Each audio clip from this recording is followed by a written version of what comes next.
Tornare dalle parti di Gasparini, che rischia pericolosamente un errore e viene punito. Un errore e viene punito.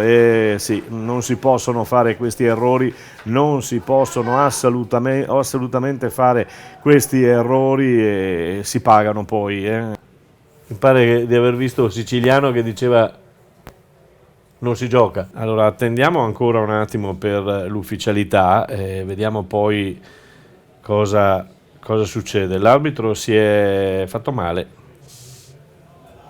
infortunio all'arbitro qui a Pieve di Soligo. Allora sono qui a bordo campo con Siciliano. Cosa è successo? La partita è sospesa? Non so cosa è successo, sinceramente l'arbitro ha detto non ce la fa più a correre, non riesce più a finire la gara neanche da guardaline, quindi hanno chiamato il presidente e non ce la fanno continuare, la partita è sospesa. È stato un infortunio dell'arbitro, quindi sospesa.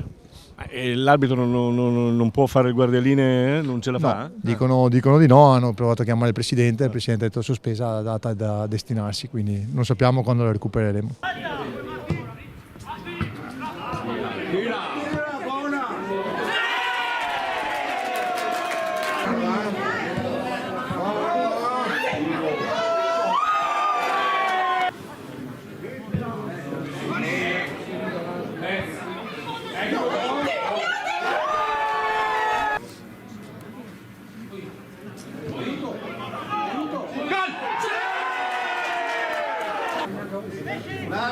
Argentina!